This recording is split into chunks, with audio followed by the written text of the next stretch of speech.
So good afternoon, everyone.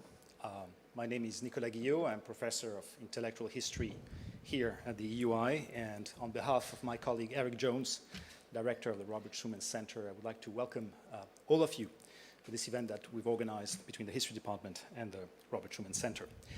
It's my great pleasure today to introduce our speaker. It's a pleasure, but it's also a daunting task because John Mearsheimer does not need an introduction, yet he deserves one. John Mearsheimer is the Roland Wendell Harrison Distinguished Service Professor of Political Science at the University of Chicago, an institution where he's taught for nearly 4 decades. Prior to that, he graduated from the US Military Academy in West Point, after which he joined the Air Force, and then took a PhD in political science at Cornell University. Now, for those of you with a background in international relations theory, Mearsheimer is a household name. He is without a doubt one of the towering figures of the discipline and probably the most prominent representative of the realist school of international politics. His 2001 book, The Tragedy of Great Power Politics, is now required reading in any introductory class to the discipline and has achieved the canonical status once held, maybe, by Morgenthau's 48 Politics Among Nations. John has written about security concerns, realism, US foreign policy in the Middle East, deterrence, the role of lies in international affairs, and more recently on the crisis of liberal internationalism in his latest book, The Great Delusion, published in 2018 by Yale University Press.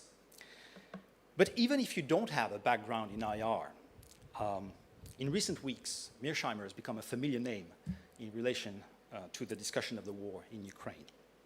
7 years ago, in 2015, John gave a talk at an alumni association in Chicago on the responsibility of the West in triggering the Russian invasion of Ukraine.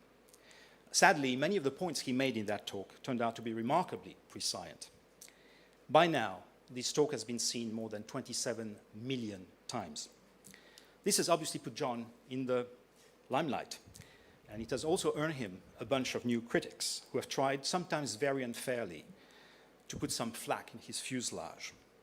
But the fact is that John has never really left the limelight, and he has a record of being an intellectual irritant to the Washington foreign policy establishment and a defender of contrarian positions. He was one of the signatories of the 2002 open letter in the New York Times advocating against the decision to go to war in Iraq. He recently defended the withdrawal from Afghanistan. Now you can see why neoconservatives have never been very well inclined or disposed towards John Mearsheimer. But then in 1994, he was also the only voice saying that the Ukrainians should not give away, but keep their nuclear weapons. Now, John has always defended his positions out of principle and intellectual discipline, something which has earned him many accolades and the esteem of friends and adversaries alike. In his devastating critique of American foreign policy thinkers in 2017, Perry Anderson wrote that IR scholars are all too often eager to compromise their integrity by offering some veneer of technical respectability to whatever policy option is fashionable at the moment. But the field also included, he added in a footnote, and now I'm quoting him, theorists of distinction whose independence of mind has saved them from the temptation of office. John Mearsheimer of Chicago is an outstanding example, end of quote. And so the current polemics, I think, tell us less about John than about the state of public discussion when it comes to the war in Ukraine. An American journalist has recently defined it an intellectual no-fly zone.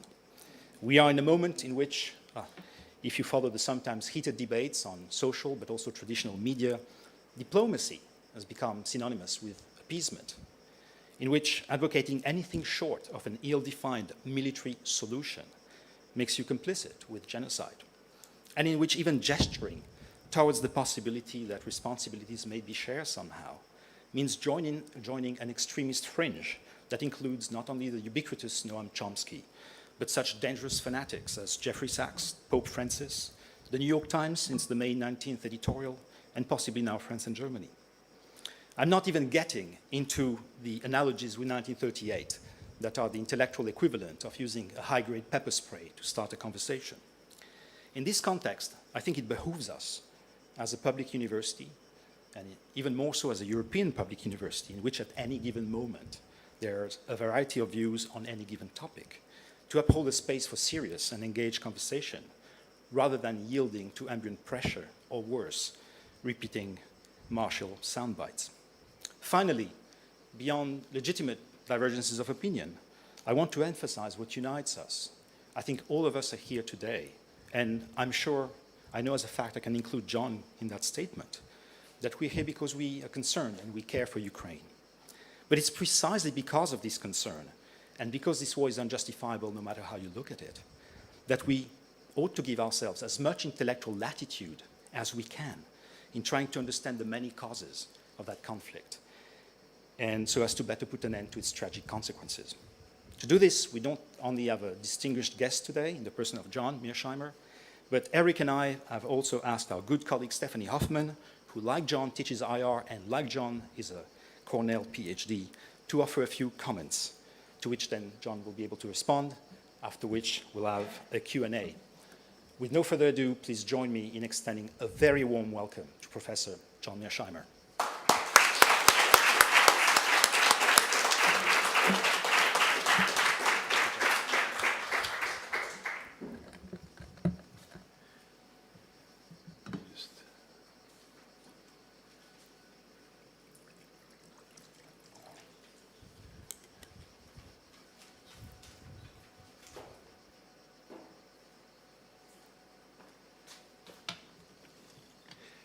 Can everybody hear me clearly in the rear? Good. If I trail off for one reason or another, just wave your hand like that. It's a great pleasure to be here in Florence, and I greatly appreciate all of you coming out to hear me speak. I would like to thank my old friend Nicholas Guijo for his most generous introduction, and I'd like to thank Eric Jones and the European Union Institute for inviting me to give this talk.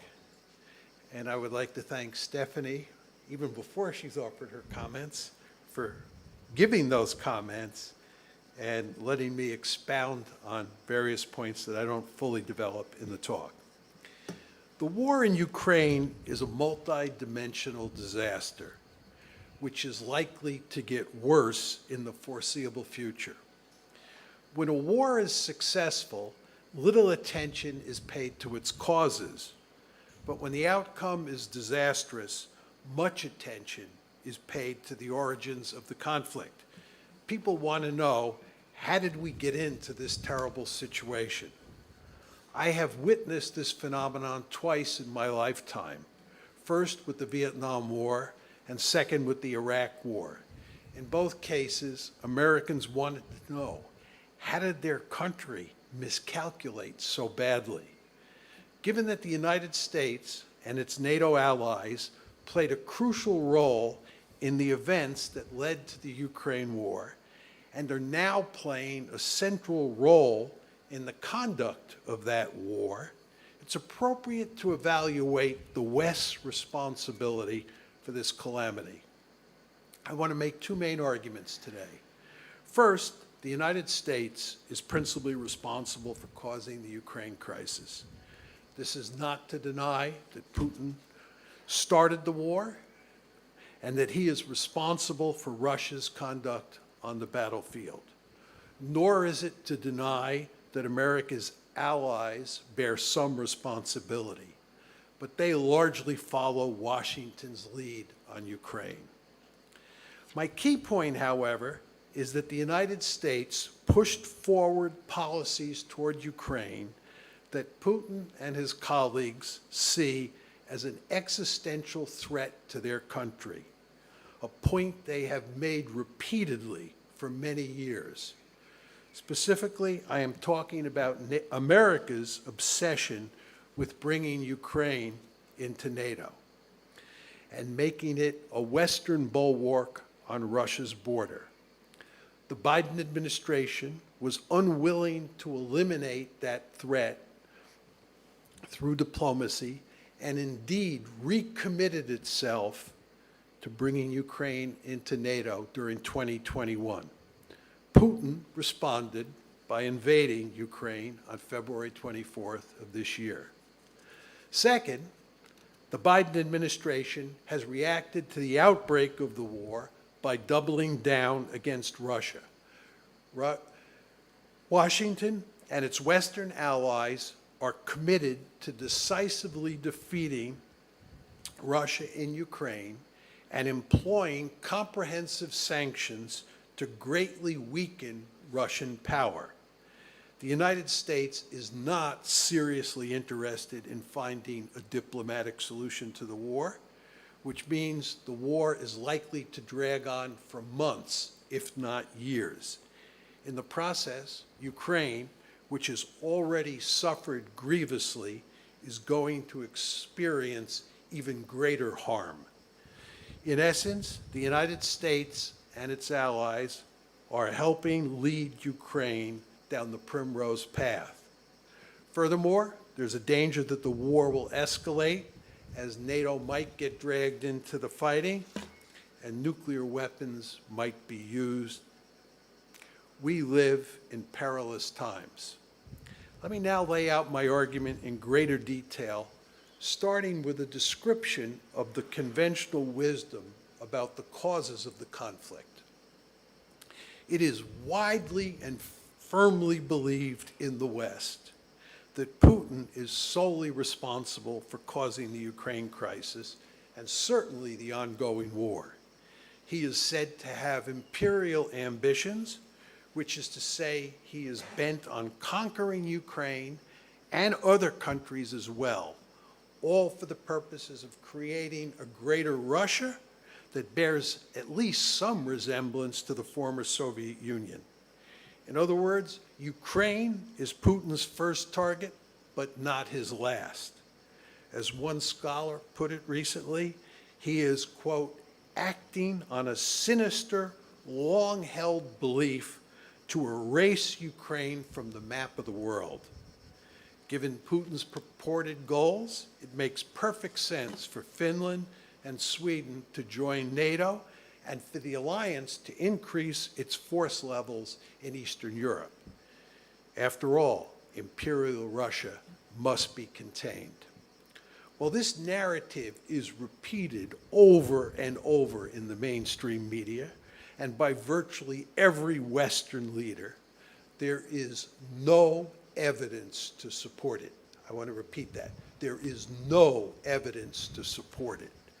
To the extent that purveyors of the conventional wisdom provide evidence, it has little, if any, bearing on Putin's motives for invading Ukraine. For example, some emphasize that he said that Ukraine is an artificial state, or it is not a real state. Such opaque comments, however, say nothing about his reason for going to war. The same is true of Putin's statement that he views Russians and Ukrainians as, quote unquote, one people with a common history. Others point out that he called the collapse of the Soviet Union, quote, the greatest geopolitical catastrophe of the century. Of course, he also said, whoever does not miss the Soviet Union has no heart. Whoever wants it back has no brain. Still others point out that he said modern Ukraine was entirely created by Russia, or to be more precise, by Bolshevik communist Russia, end of quote.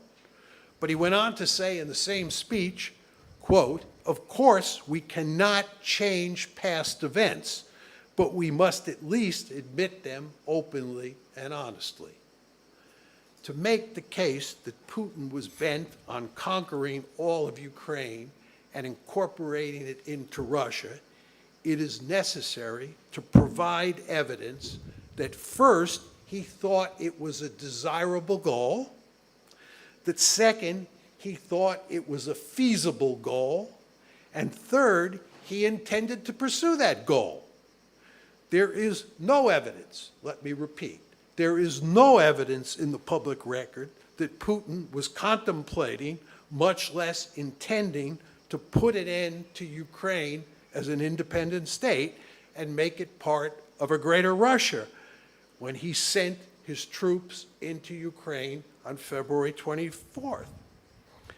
In fact, there is significant evidence that Putin recognized Ukraine as an independent country. In his July 12, 2021 article, which I assume many of you have looked at, about Russian-Ukrainian relations, which proponents of the conventional wisdom often point to as evidence of his imperial ambitions, he tells the Ukrainian people in that article, "You want to establish a state of your own? You are welcome." Regarding how Russia should treat Ukraine, he writes, "There is only one answer, with respect." He concludes that lengthy article with the following words, "And what Ukraine will be, it is up to its citizens to decide." That's not evidence of somebody who's interested in swallowing Ukraine and making it part of Russia. In that same July 12th, 2021 article, and again in an important speech he gave on February 21st of this year, Putin emphasized that Russia accepts, quote, "the new geopolitical reality that took shape after the dissolution of the USSR. He reiterated that same point for a third time on February 24th when he announced that Russia would invade Ukraine. He also made it clear that it is not our plan to occupy Ukrainian territory and that he respected Ukrainian sovereignty, but only up to a point. To be a bit more specific and quote him, "Russia cannot feel safe, develop, and exist while facing a permanent threat from the territory of today's Ukraine." In essence, Putin was not interested in making Ukraine part of Russia. He was interested in making sure it did not become, quote unquote, a springboard for Western aggression against Russia, a subject I will say more about shortly. One might argue that Putin was lying about his motives, that he was attempting to disguise his imperial ambitions. As it turns out, I have written a book, one of the few books, about lying in international politics. It's entitled "Why Leaders Lie: The Truth About Lying in International Politics." And it is clear to me that Putin was not lying.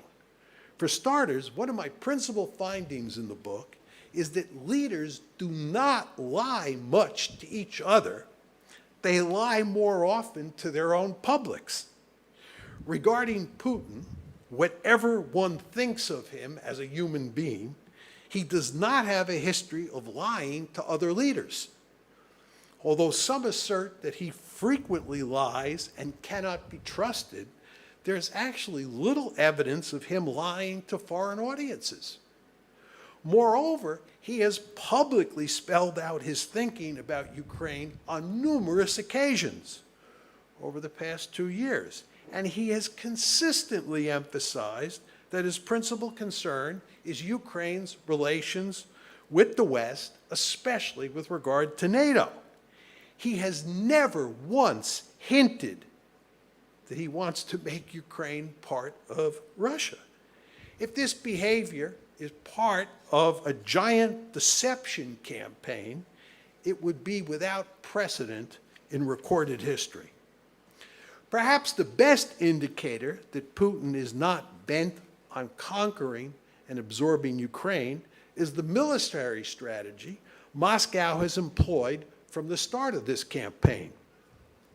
The Russian military did not attempt to conquer all of Ukraine. That would have required a classic blitzkrieg strategy that aimed at quickly overrunning all of Ukraine with armored forces supported by tactical air power. That strategy was not feasible, however, because there were only 190,000 soldiers in Russia's invading army, which is far too small a force to vanquish and occupy Ukraine, which is not only the largest country between the Atlantic Ocean and Russia, but also has a population of over 40 million people. You're not going to conquer, occupy, and absorb a country of that size with 190,000 people. And you're not even going to have enough troops to launch a classic blitzkrieg, which is essential to conquer the entire country. Unsurprisingly, the Russians pursued a limited aim strategy, which focused on either capturing or threatening Kyiv and conquering a large swath of territory in eastern and southern Ukraine. In short, Russia did not have the capability to subdue all of Ukraine, much less conquer other countries in Europe.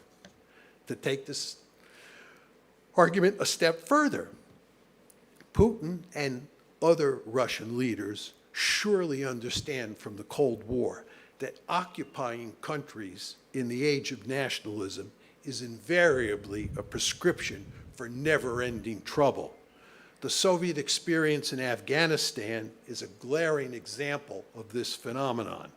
But more relevant for the issue at hand is Moscow's relations with its allies in Eastern Europe during the Cold War. The Soviet Union maintained a huge military presence in that region and was involved in the politics of almost every country located there. Those allies, however, were a frequent thorn in Moscow's side. The Soviet Union put down a major insurrection in East Germany in 1953. It invaded Hungary in 1956, and it then invaded Czechoslovakia in 1968, all for the purpose of keeping those countries in line.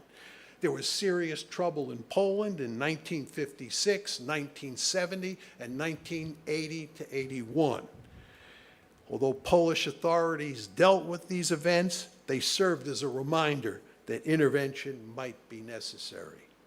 Albania, Romania, and Yugoslavia routinely caused Moscow trouble, but Soviet leaders tended to tolerate their misbehavior because their location made them less important for deterring NATO. What about contemporary Ukraine?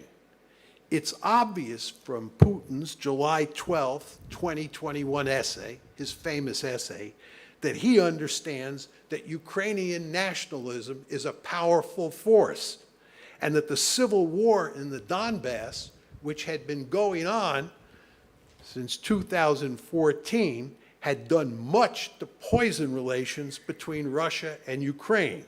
He surely knew that Russia's invasion force would not be welcomed with open arms by Ukrainians, and that it would be a Herculean task for Russia to subjugate Ukraine if it had the necessary forces to conquer the entire country, which it did not have.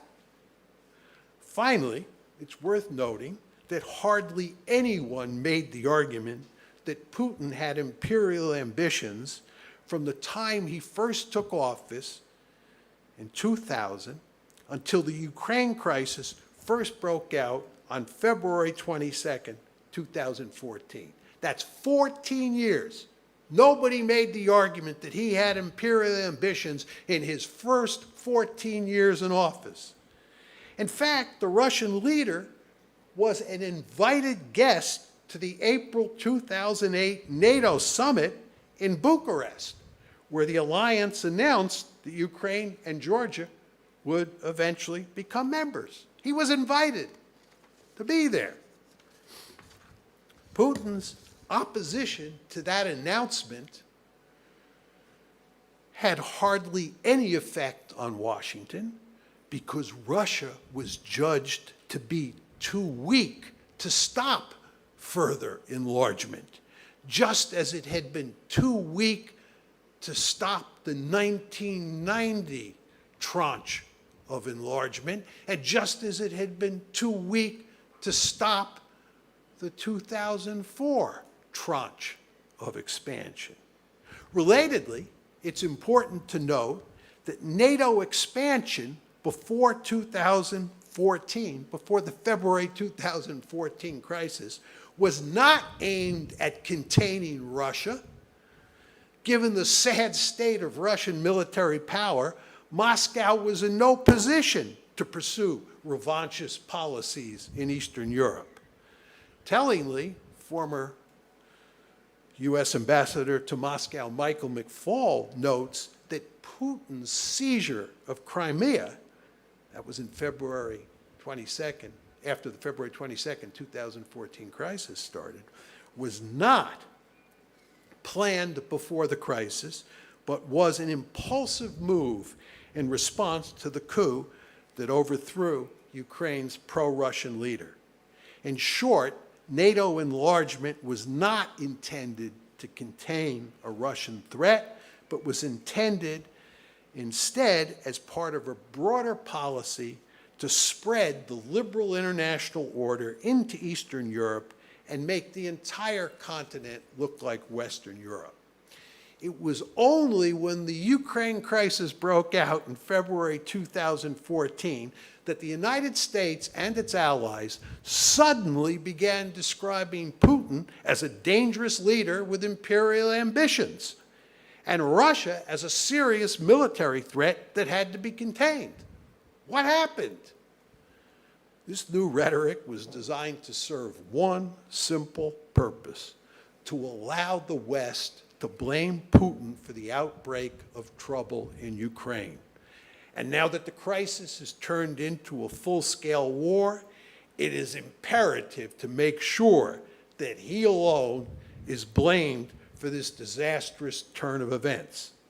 This blame game explains why Putin is widely viewed as an imperialist here in the West, even though there is hardly any evidence to support that perspective. Let me now turn to the real cause of the Ukraine crisis and ultimately the Ukraine war. The taproot is the American-led effort to make Ukraine a Western bulwark on Russia's borders. That strategy has three prongs. One, integrating Ukraine into the EU. Two, turning Ukraine into a pro-Western liberal democracy. You all know about the Orange Revolution. And three, and most importantly, incorporating Ukraine into NATO. The strategy was set in motion at NATO's annual summit in Bucharest in April 2008, when the alliance announced that Ukraine and Georgia will become members. That's in quotes, will become members. Russian leaders responded immediately with outrage, making it clear that this decision was an existential threat to Russia, and they had no intention of letting either country join NATO. According to a respected Russian journalist, Putin, quote, flew into a rage and warned that if Ukraine joins NATO, it will do so without Crimea and the eastern regions. It will simply fall apart. That's Putin talking in 2008. William Burns, who is now the head of the CIA, was then the U.S. ambassador to Moscow. This is at the time of the Bucharest summit. He wrote a memo to Secretary of State Condoleezza Rice that succinctly describes Russian thinking about Ukraine joining NATO. And you want to pay very careful attention to what Burns said, and then what I'm going to tell you Angela Merkel has recently said. This is Burns. This is his memo. He's the U.S. ambassador in Moscow. It's his memo to Secretary of State Condoleezza Rice. Quote, Ukrainian entry into NATO is the brightest of all red lines for the Russian elite, not just Putin. In more than 2.5 years of conversations with key Russian players, from knuckle draggers in the dark recesses of the Kremlin to Putin's sharpest liberal critics, I have yet to find anyone who views Ukraine and NATO as anything other than a direct challenge to Russian interests. NATO, he said, would be seen as throwing down the strategic gauntlet. Today's Russia will respond. Russian-Ukrainian relations will go into a deep freeze. It will create fertile soil for Russian meddling in Crimea and eastern Ukraine. Burns, of course, was not the only policymaker who understood that bringing Ukraine into NATO was fraught with danger. Indeed, at the Bucharest summit, at the summit itself, both German Chancellor Angela Merkel and French President Nicolas Sarkozy were opposed to moving forward on NATO membership for Ukraine because they feared it would infuriate Russia. Angela Merkel recently explained her opposition in an interview. I'm quoting Angela Merkel, "I was very sure that Putin is not going to let this happen. From his perspective, that would be a declaration of war." Think about what Merkel, who opposed it in April 2008, is saying. She's saying that she knew that Putin would interpret it as a declaration of war. In other words, putting Ukraine in NATO would be a declaration of war. And Burns has just told you that Putin's not an anomaly, that every Russian member of the foreign policy elite, including the knuckle draggers in the recesses of the Kremlin that he has talked to, view it just as Putin views it. The Bush administration, which was pushing this policy decision for NATO, however, cared little about Moscow's brightest of red lines and pressured the French and German leaders to agree to issuing a public pronouncement that said unequivocally that Ukraine and Georgia would eventually join the alliance. Unsurprisingly, the American-led effort to integrate Georgia into NATO resulted in a war between Georgia and Russia in August 2008, just 4 months after the Bucharest summit. Nevertheless, in the wake of that war, the United States and its allies continued moving forward with their plans to make Ukraine a Western bastion on Russia's borders. These efforts eventually sparked a major crisis in February of 2014, after a US-supported uprising caused Ukraine's pro-Russian president, Viktor Yanukovych, to flee the country. He was replaced by pro-American Prime Minister Arseniy Yatsenyuk. In response, Russia took Crimea from Ukraine and helped fuel a civil war that broke out in the Donbass between pro-Russian separatists and the Ukrainian government. One often hears the argument, I'm sure you've all heard this, that in the 8 years between when the crisis broke out in February 2014 and when the war began in February 2022. You see that 8-year window there? Just to keep the big picture in your mind. August 2008, that's the Bucharest summit, but the crisis doesn't break out until February 2014. And then the war breaks out 8 years later, February 2022. The argument is that in the 8 years between when the crisis broke out and when the war broke out, this past February, the United States and its allies paid little attention to bringing Ukraine into NATO. In effect, the issue had been taken off the table, and thus NATO enlargement could not possibly have been an important cause of the escalating crisis in 2021 and the subsequent outbreak of war earlier this year. This line of argument is false. In fact, the Western response to the events of 2014 was to double down on the existing strategy and effectively make Ukraine a de facto member of NATO. The alliance began training the Ukrainian military in 2014, averaging 10,000 train troops annually over the next 8 years. NATO was training 10,000 troops per year for 8 straight years. In December 2017, the Trump administration decided to provide Kyiv with defensive weapons. Other NATO countries quickly got into the act, shipping even more weapons to Ukraine. In addition, Ukraine's military participated in joint military exercises with NATO forces. In July 2021, less than a year ago, Kyiv and Washington co-hosted Operation Seabreeze, a naval exercise in the Black Sea that included navies from 31 countries and was directly aimed at Russia.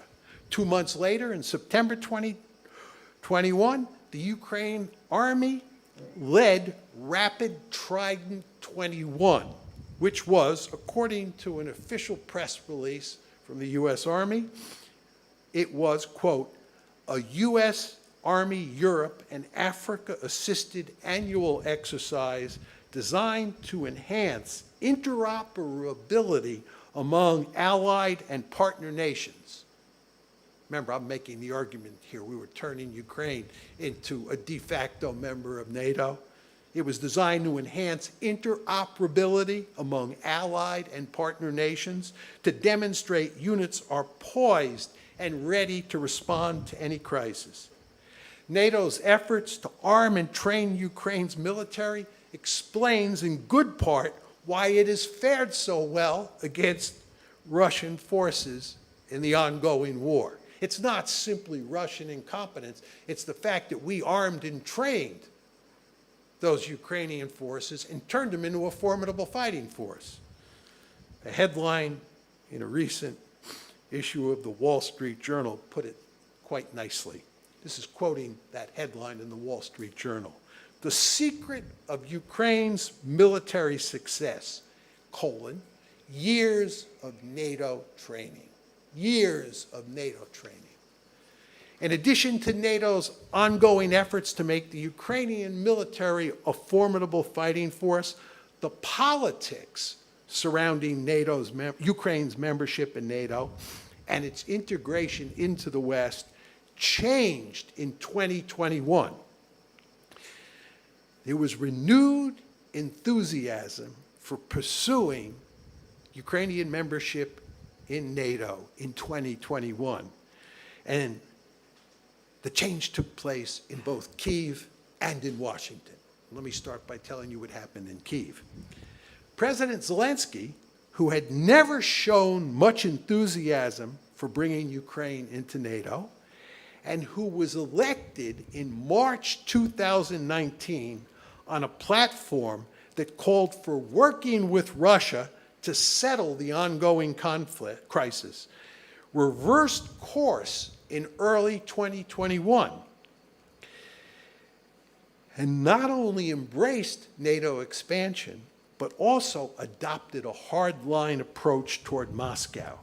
He made a series of moves like shutting down pro-Russian TV shows and stations and arresting an especially close friend of Putin and charging him with treason. These were all moves that were sure to anger Moscow.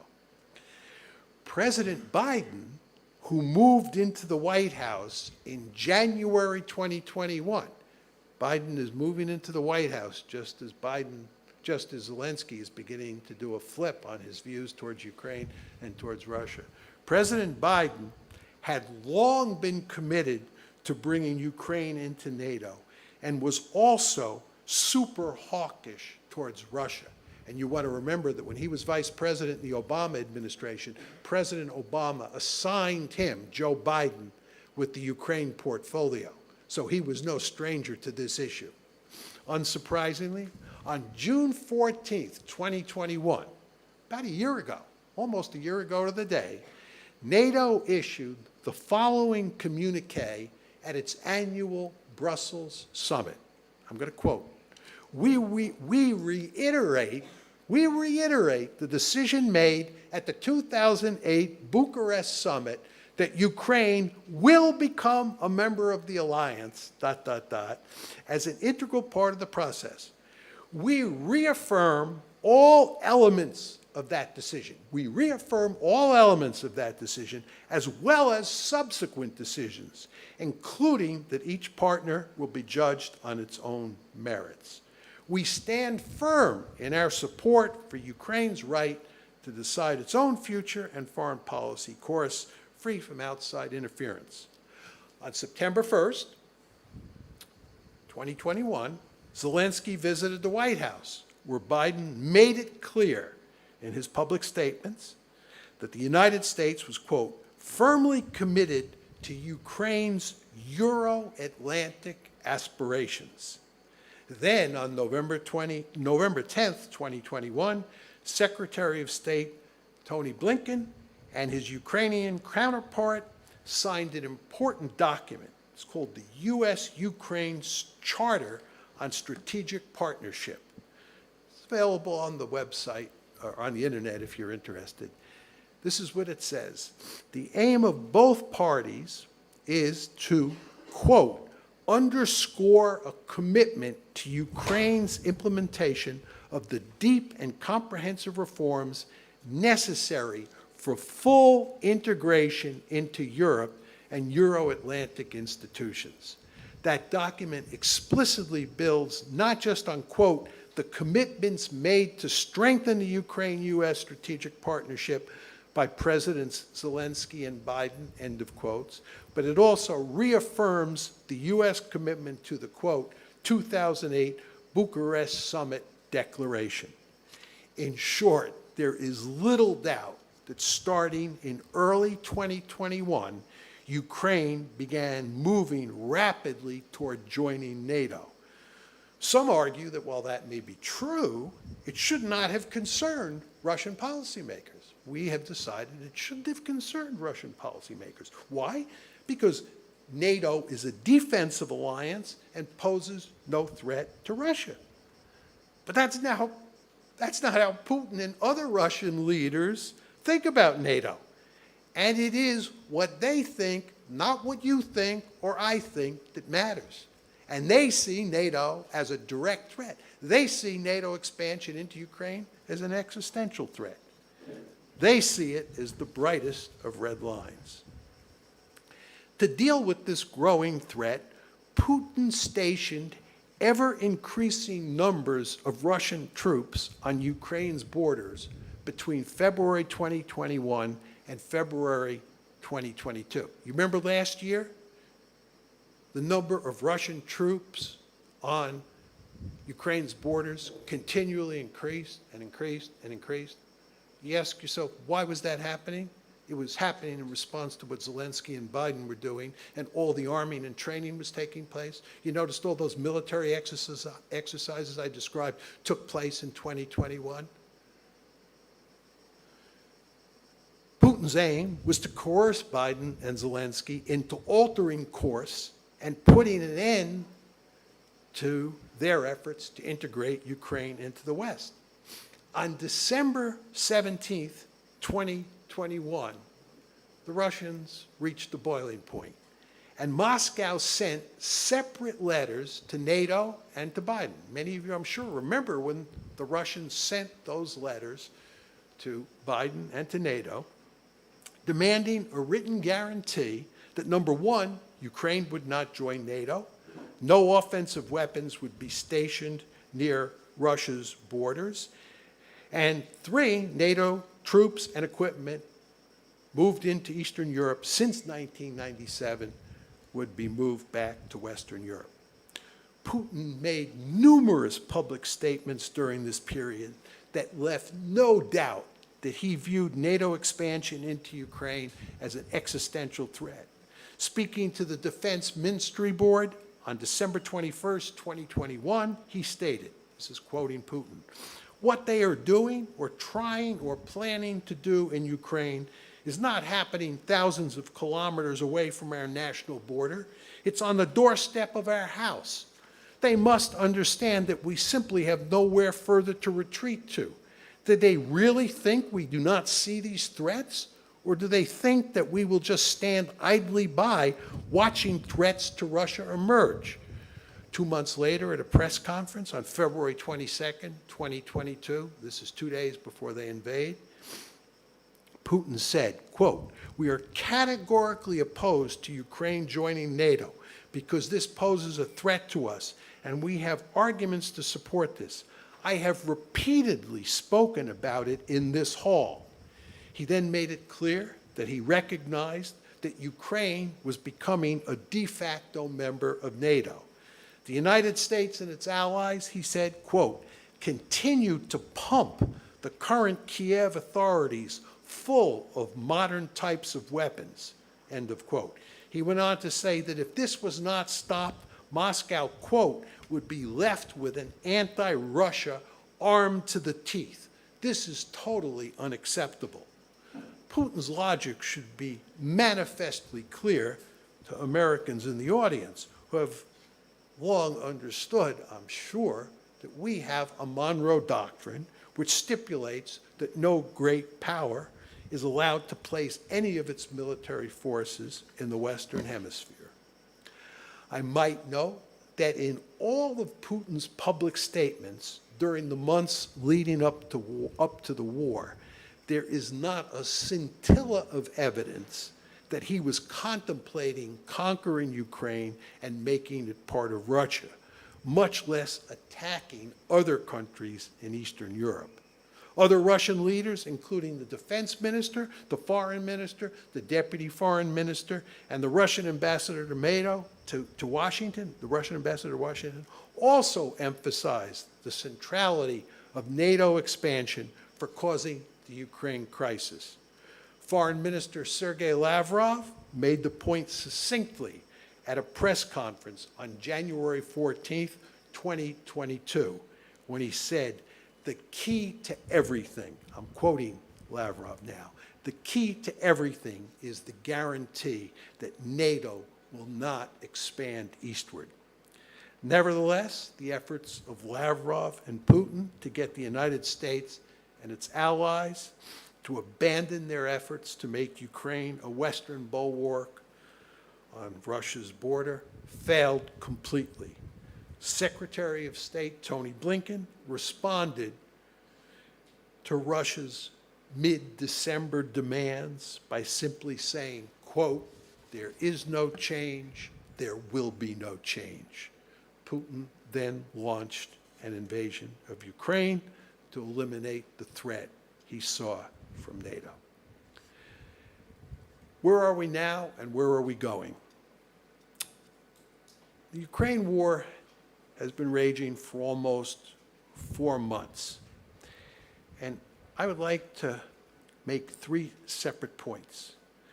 I'd first of all like to talk about the specific consequences of this conflict for Ukraine, talk a little bit about the prospects for escalation, and talk a little bit about the prospects for ending the war in the foreseeable future.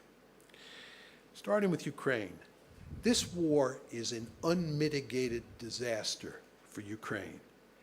As I noted earlier, Putin made it clear in 2008 that Russia would wreck Ukraine to prevent it from joining NATO.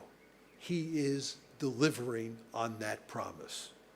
Russian forces have conquered at least 20% of Ukrainian territory and destroyed or badly damaged many Ukrainian cities and towns.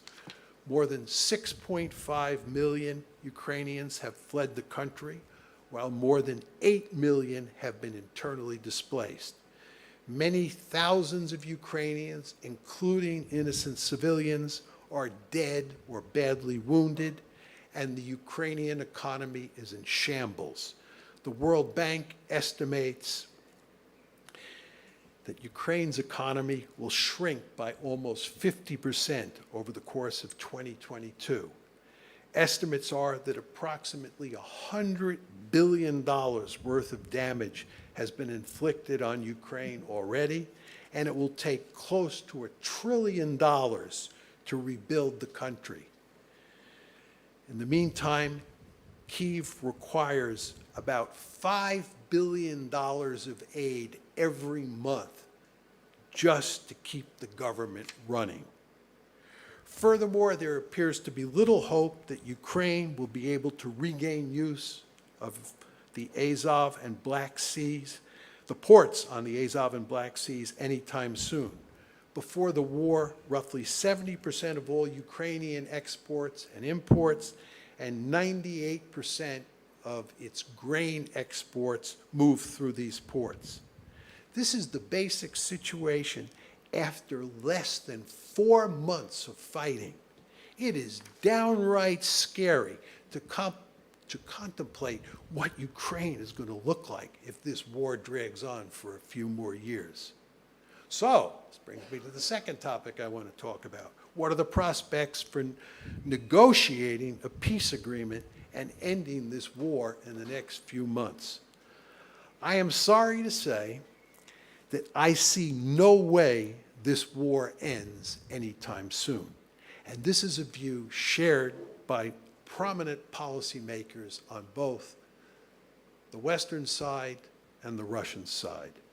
The main reason for my pessimism is that both Russia and the United States are deeply committed to winning the war, and it is impossible to reach an agreement where both sides win. To be more specific, the key to a settlement from Russia's perspective is making Ukraine a neutral state, which means that Ukraine must divorce itself from the West, especially the United States. But that outcome is unacceptable to the Biden administration and a large portion of the American foreign policy establishment, because it would represent a victory for Russia. Ukrainian leaders have agency, of course, and thus one might hope that given all the horror being inflicted on their country, they will push for neutralization. Indeed, Zelensky briefly mentioned that possibility in the first month of the war, but he never seriously pursued it.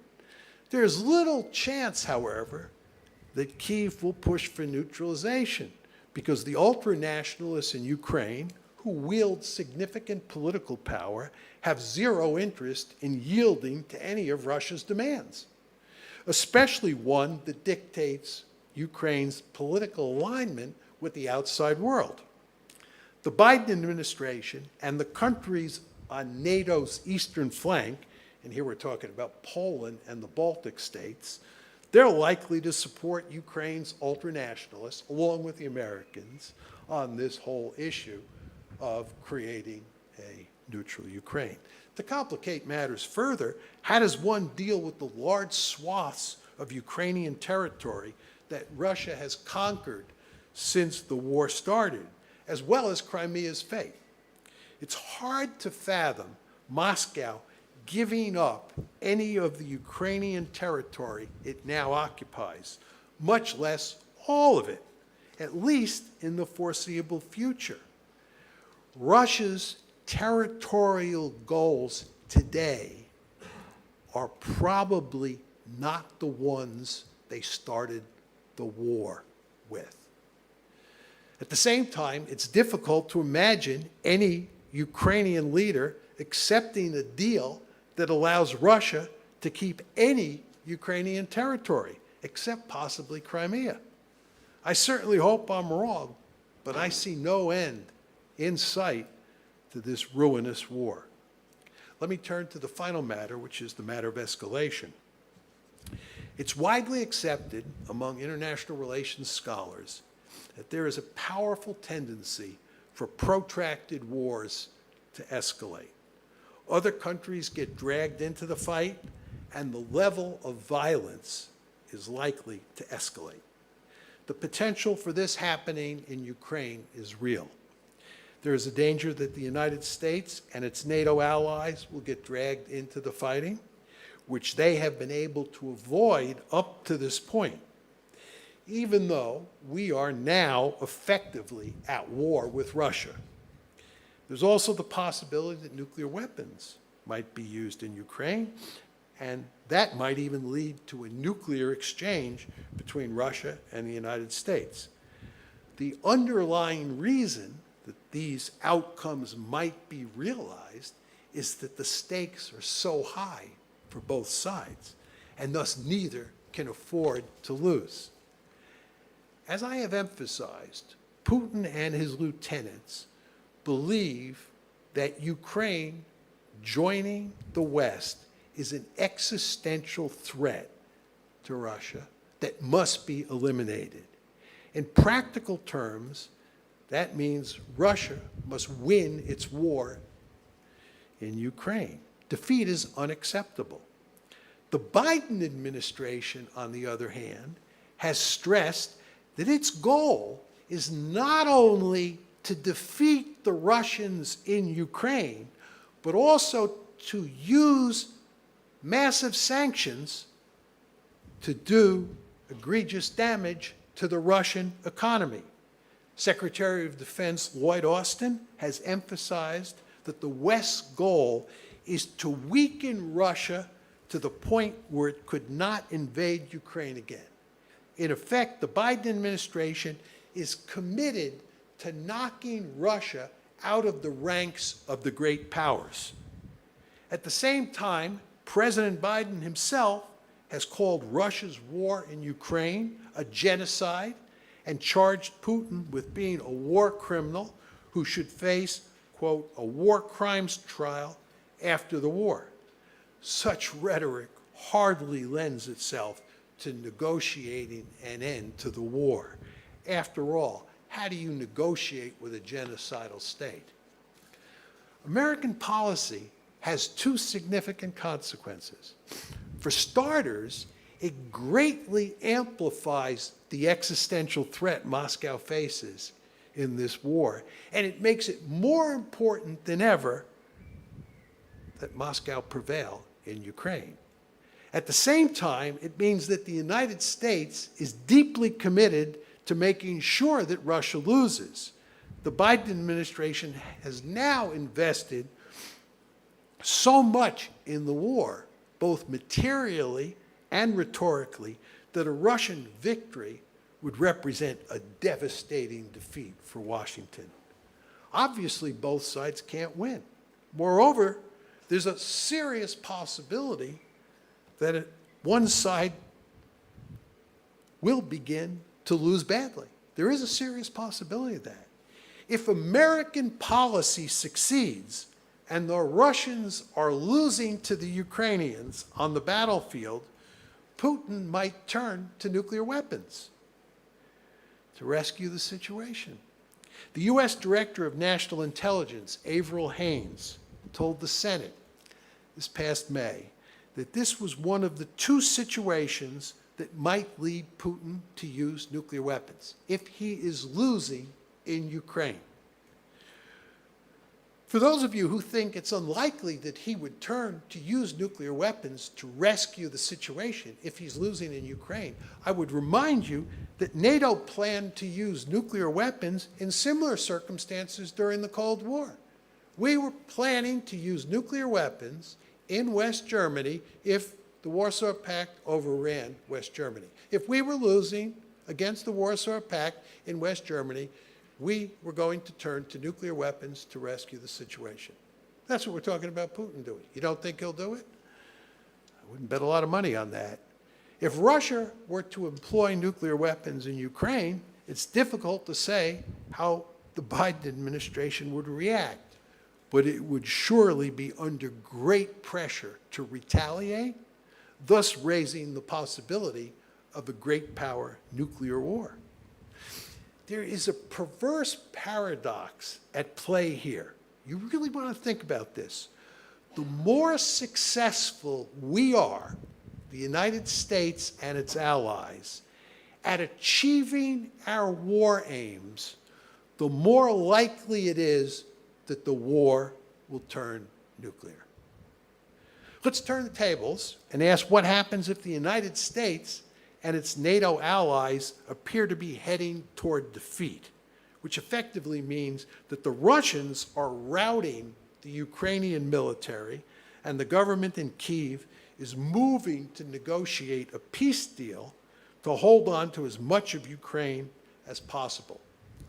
In that event, there would be tremendous pressure on the United States and its allies to get even more deeply involved in the fighting.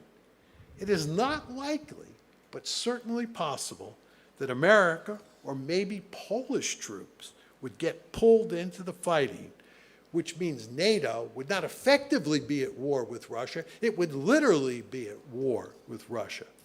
This is the other scenario, according to Avril Haines, the Director of National Intelligence, where the Russians might turn to nuclear weapons. It is difficult to say precisely how events will play out in the Ukraine war. But there is no question that there will be serious potential for escalation, to include nuclear escalation. The mere possibility of that outcome should send shivers down your spine. There are likely to be other disastrous consequences from the war, which I cannot discuss in any detail because of time constraints. For example, there's reason to think that the war will lead to a food crisis in which many millions of people will die. Furthermore, relations between Russia and the West have been so thoroughly poisoned that it will take many years to repair them, maybe even decades. In the meantime, that profound hostility will foster instability around the globe, and especially in Europe. One might agree, but note that there's a silver lining. Relations among countries in the West have markedly improved. Transatlantic relations have improved. NATO and the EU are in better shape than ever.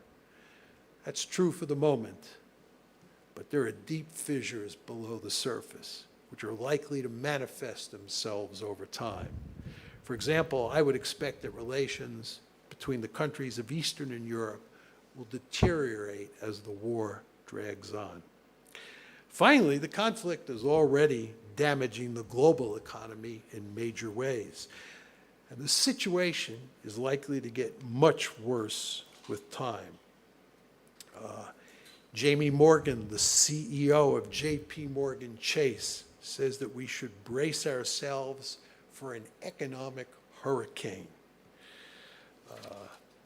These economic shocks, of course, in turn, will affect the politics of every Western country, undermining liberal democracy and strengthening its opponents on both the left and the right. In conclusion, the ongoing conflict in Ukraine is a colossal disaster, which, as I noted at the start of my talk, will lead people all around the world to search for its causes. Those who believe in facts and logic will quickly discover that the United States and its allies are mainly responsible for this train wreck. The April 2008 decision to bring Ukraine and Georgia into NATO was destined to lead to conflict with Russia. The Bush administration was the principal architect of that fateful choice, but the Obama, Trump, and Biden administrations have doubled down on that policy at every turn, and America's allies have dutifully followed. Even though Russia's leaders made it perfectly clear that bringing Ukraine into NATO would be crossing the brightest of red lines, the United States simply refused to accommodate Russia's deepest security concerns and instead moved relentlessly to make Ukraine a Western bulwark on Russia's border. The tragic truth is that if the West had not pursued NATO expansion into Ukraine, it is unlikely there would be a war in Ukraine today, and Crimea would still be part of Ukraine. In essence, Washington played the central role in leading Ukraine down the path to destruction. History will judge the United States and its allies with abundant harshness for its remarkably foolish policy on Ukraine. Thank you.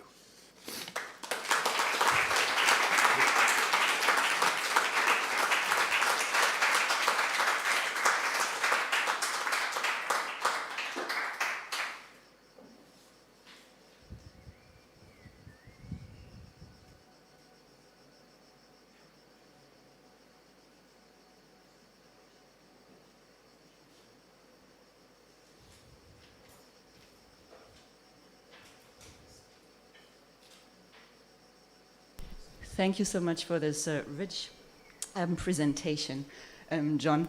And I see you are very much ahead of me, like you are completely acclimatized to the Florentine weather, while I'm, I don't know how, super warm, and I've been here for 9 months. You're not only ahead in that respect, as Nicolas has already mentioned, we both have a PhD from the same university, Cornell, and admittedly, there were some professors that were there at your time that were also there at my time. And so when my cohorts above, beyond, when we started our PhD, the question was always, how did John Mearsheimer and Joe Greco, to be completely fair, come out of the same school as us? Because you're one of the few realists, if I may, who came out of Cornell. And so my first question really would be more about whether you can talk a bit about where your theoretical thinking developed. You've been to West Point, you were at Cornell, so where does the theoretical foundation come from?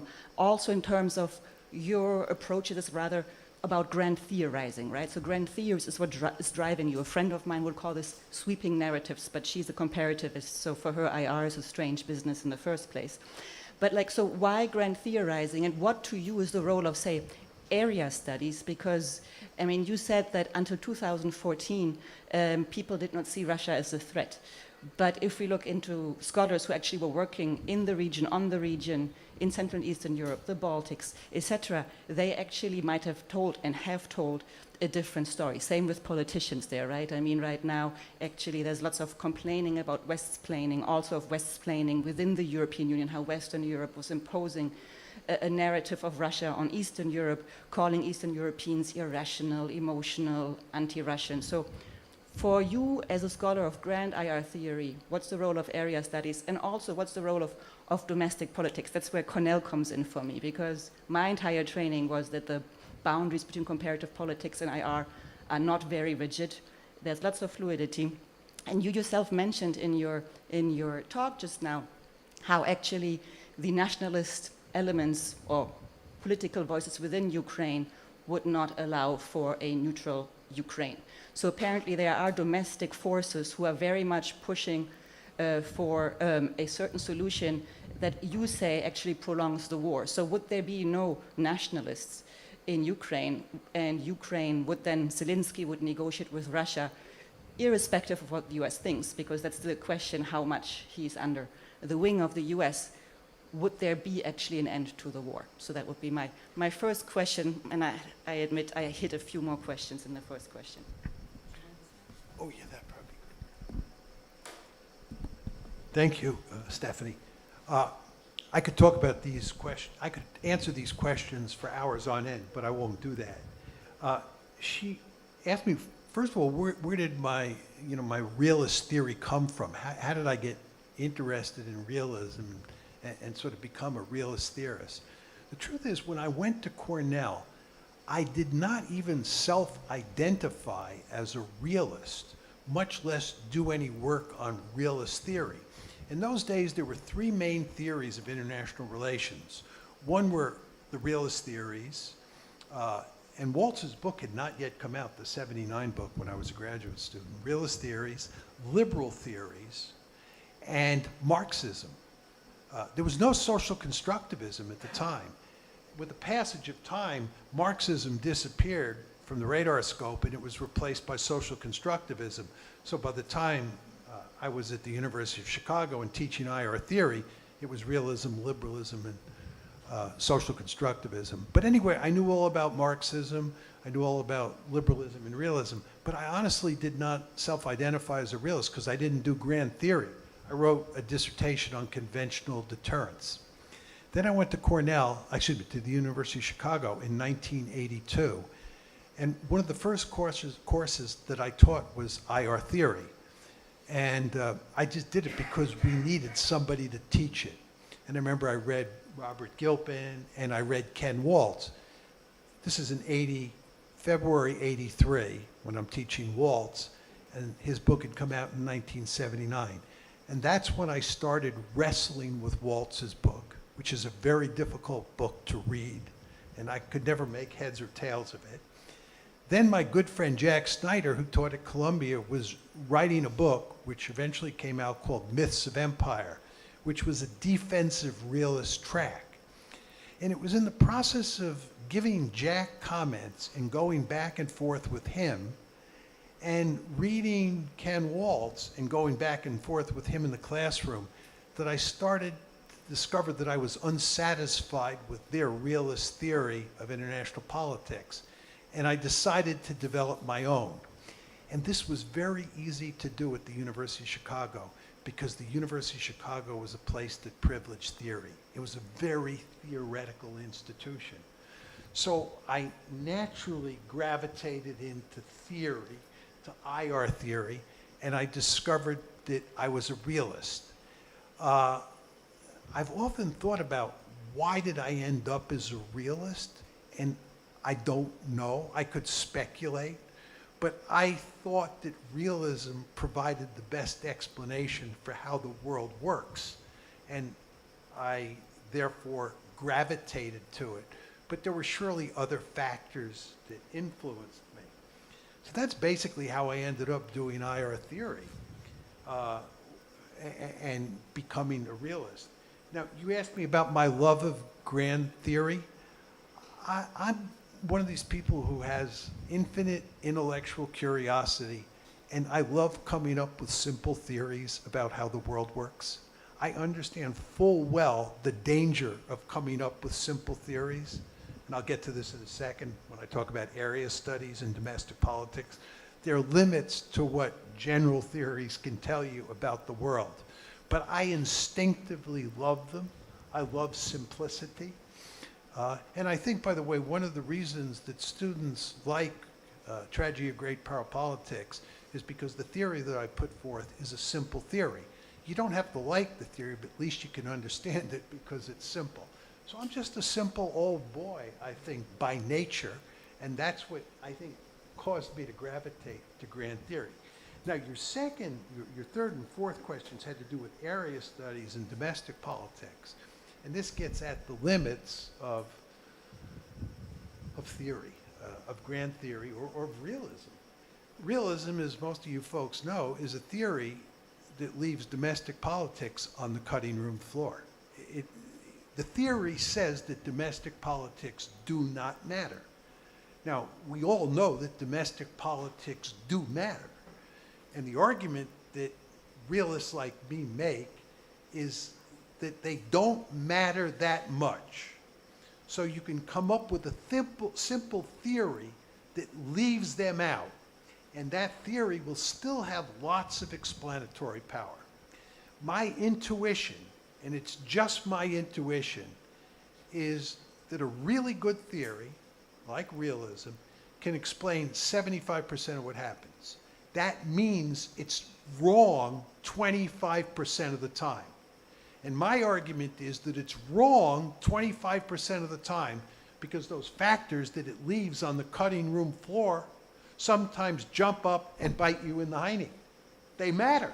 Domestic politics sometimes really matters, and your simple systemic theory can't explain that particular case. So there are real limits to even the best theory. Just to come at this from another perspective, theories are simplifications of an incredibly complicated reality. There's no way we can make sense of the world because it's so complicated without simple theories. We need simple theories. But because the world is complicated and theories are simple, they're therefore going to be wrong some reasonable part of the time. And my intuition, again, is that that's 25%. That's when domestic politics comes in. So I'm not saying domestic politics don't matter. I just don't think in IR they matter that much most of the time. Now, area studies, very interesting. One of my big gripes about comparative politics is that invariably people who study comparative politics never take IR courses. They think that people who study IR, are basically second rate, and these IR theories are not important to know. You want to go inside the black box. All this talk about treating states like black boxes and looking at their interactions is foolish. I always say to comparativists, I say this to young graduate students, take courses in IR, right? It's fine to be a comparativist and know a ton about what's happening inside Russia or inside Ireland or Brazil, whatever area you want to study. But don't you want to know basic IR theory, how this country that you're studying relates to other countries according to the basic IR theories? Just think about China. If I were young today, I'd learn Chinese, I'd become a China expert, and I'd take lots of IR courses. Best of both worlds. That's my argument. But somebody recently said to me, John, you're pontificating about the Ukraine crisis. Why are you pontificating about the Ukraine crisis? You don't know anything about Ukraine. You don't know anything about Russia. This is an area that area specialists should dominate.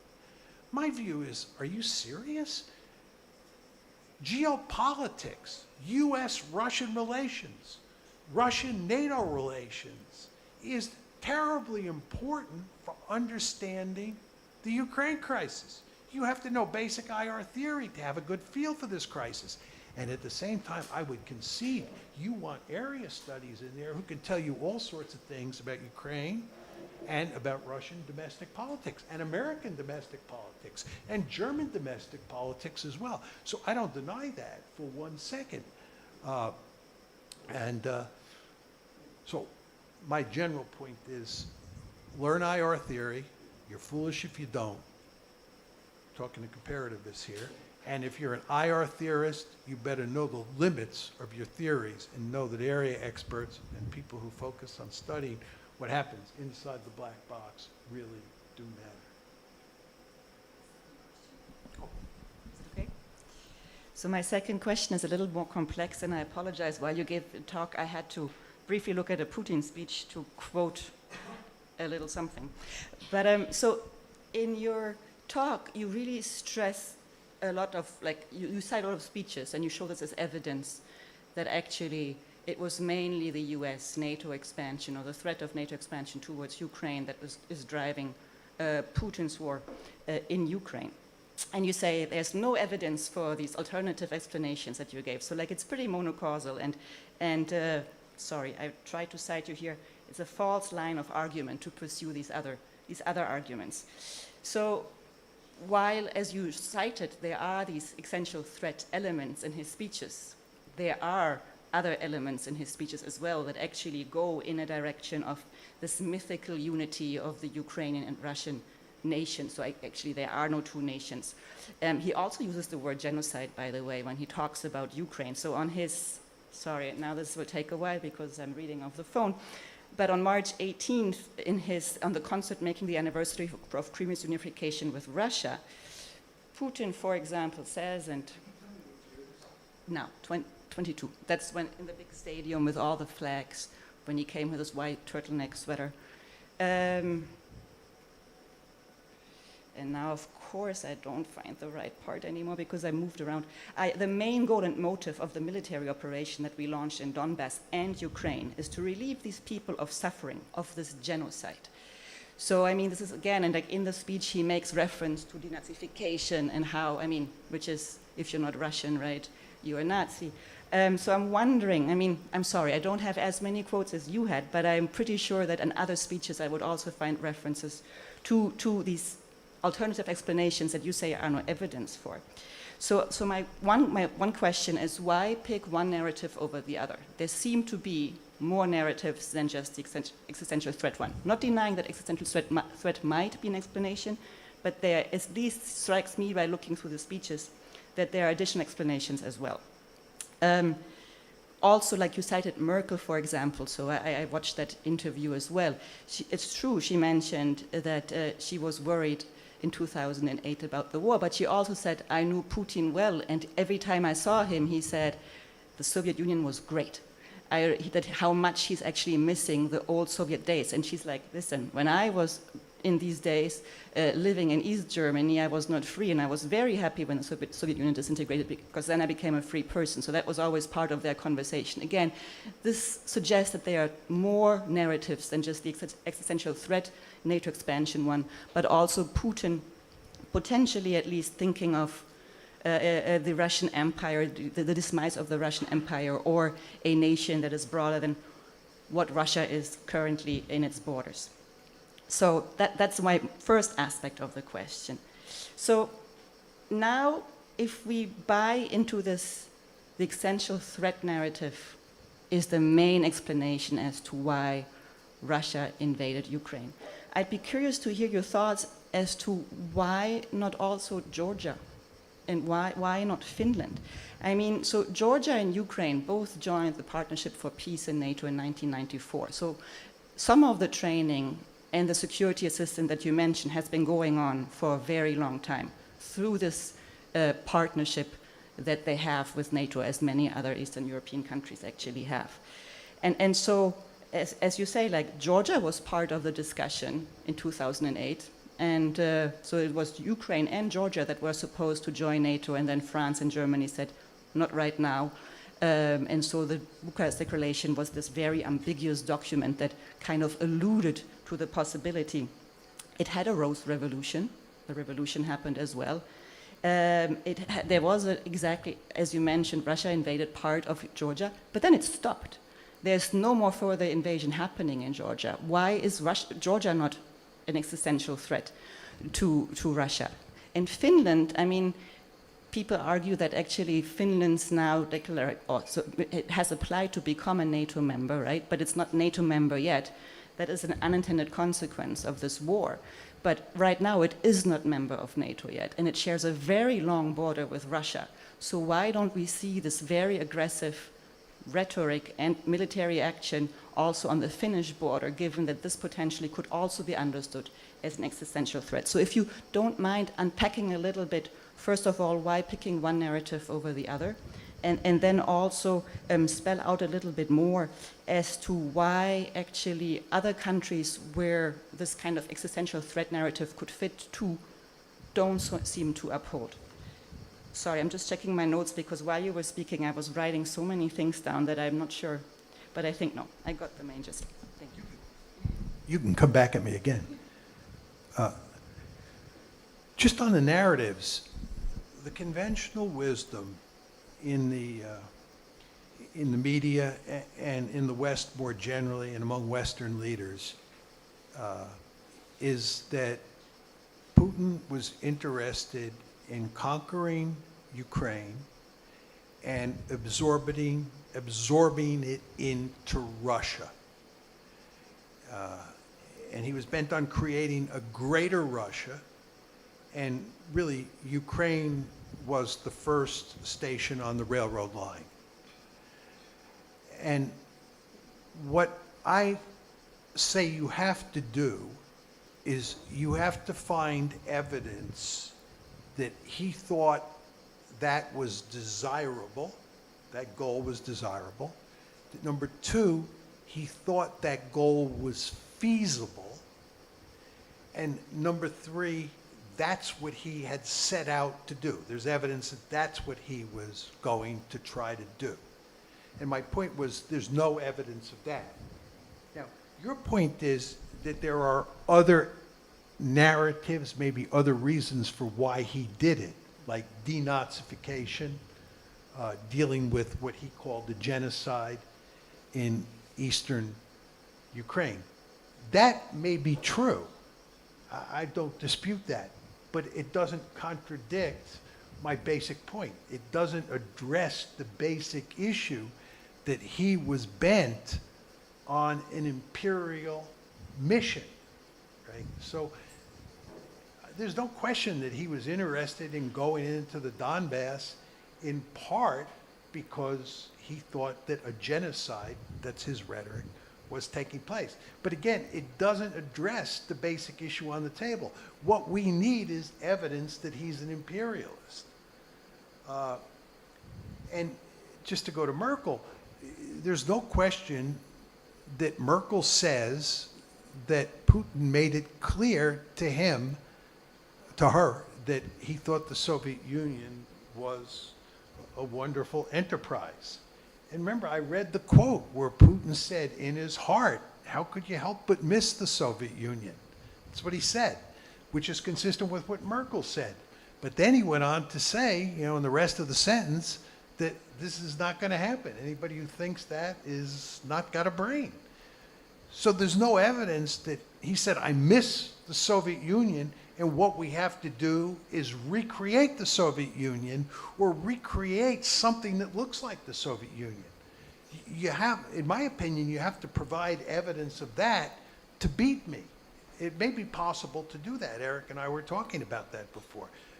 We may discover when archives are opened, or there may be pieces of evidence out there now that I've just missed. But you have to show that that's what he was bent on doing. Actually, I thought where you might go, a number of people have used this argument about me. You know, he made this speech about Peter the Great the other day, and he made it clear that Peter the Great had imperial ambitions and was interested in reconquering, I'm choosing my words carefully here, reconquering territory that the Swedes and others had taken away from Russia. And then he, in a very opaque way, implied that he may be doing the same thing. He didn't mention Ukraine. But one could argue that, you know, he sees what he's doing now in Ukraine as similar to what Peter the Great did. That is, reconquering lost territory. That would contradict my argument. My counter to that is that he said that after the invasion. And I have words in there. I've thought about this long and hard. I think his goals have escalated. This is why I think, tragically, he's not going to give up that territory he's conquered. I think he's either going to incorporate that into Greater Russia, or he's going to create independent republics. His goals have changed. My argument is there's no evidence before he went in that he was interested in conquering huge swaths of territory and incorporating it into Russia. It's like the Germans in World War I. I don't know how many of you know about the March 1918 Treaty of Brest-Litovsk. Oh my God, it's amazing how much territory the Germans took from the Russians via the Treaty of Brest-Litovsk in March 1918. Of course, it was all eventually reversed, okay? But when the Germans went into the war in 1914, they did not have those war aims. They evolved as the war went on. And that's the great danger that we face with regard to Putin in Russia now that the war has started, that his war aims have elevated, and it'll make it impossible to recreate a vibrant Ukraine, which would be, from my point of view, a desirable goal.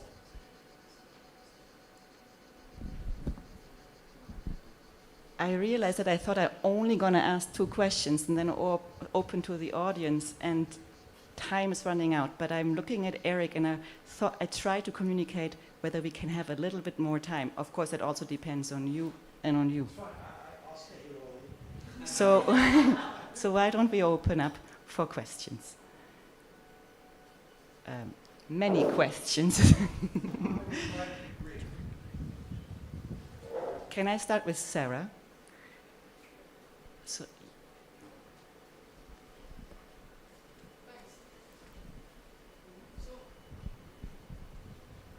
wait, maybe I have to turn mine off.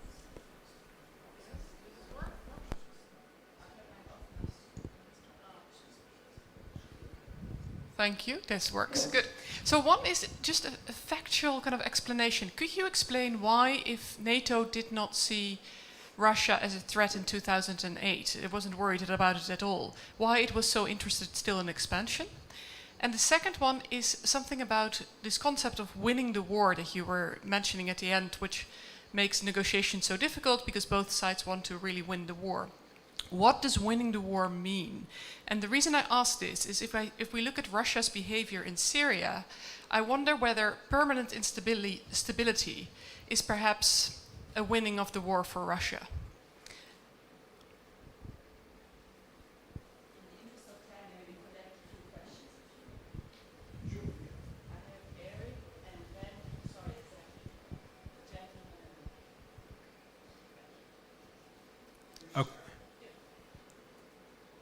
So, John, I want to thank you for this. I'm so glad you laid out this argument. And now I want to ask you, building on what Stephanie said, could we challenge your argument with something other than Russia's imperial domain, right? So what if we could identify another existential threat to Vladimir Putin, like democracy? If we did that, then we could start the story with the color revolutions and Russia's reaction to those color revolutions. And the beauty of that was that that would explain why the countries that went through the color revolutions actually requested to be brought into NATO and put pressure on the Bucharest Declaration, right? So the advantage there is that now we don't have to lose the agency of these countries, and we can also explain why Russia participates in Partnership for Peace right up through that summit. Russia's not afraid of NATO, but once NATO is being used to protect these democracies, Russia's afraid of democracy, so Russia has to be afraid of NATO. And in fact, that would help us because a lot of the timing doesn't always work. Like 2014 was triggered by the Maidan, which was triggered not by a NATO enlargement activity, but by a relationship between Ukraine and the European Union, right? And then once Russia gets in, it's all about democracy. And the beauty of this is not only can we explain the tension between Russia and the West, but we can also explain the development of Russia as a polity over the same period. So we don't even have to look at words, we can look at deeds as Russia clamps down on democracy domestically. And finally, we can include things that don't really feature as prominently in your narrative, like what is Russia doing in Belarus right now? And why is Russia so concerned about absorbing Belarus into a security relationship? And I think it all goes back to this same existential threat, an existential threat that endogenizes the whole NATO story you tell, and instead makes this a story about a conflict between a regime that doesn't believe in democracy and fears democracy, and those elements that want to promote democracy outside.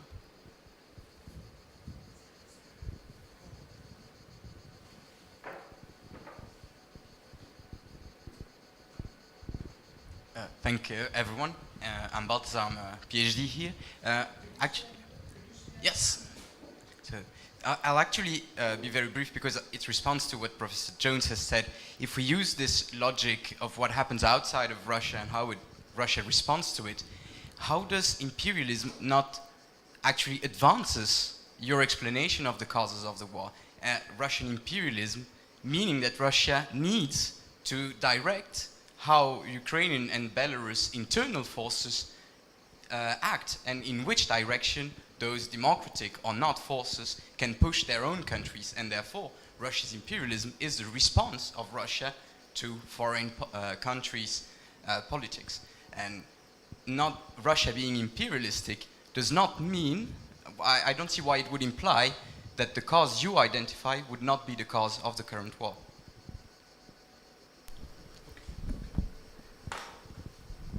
Okay, thank you. I'll try to be as succinct as possible, just because there are lots of questions. Your question, Sarah, why expansion before the crisis in 2014? John says it's not about balance of power politics. We're not containing Russia. It was basically liberal hegemony. And the idea was liberal hegemony, that was American foreign policy when the Cold War ended, describes our engagement policy towards China. It explains the Bush doctrine in the Middle East. Had three strands to it. One is to spread democracy. Number two is to incorporate countries all around the planet into international institutions. And three, to integrate them into the world economy, the capitalist world economy, okay?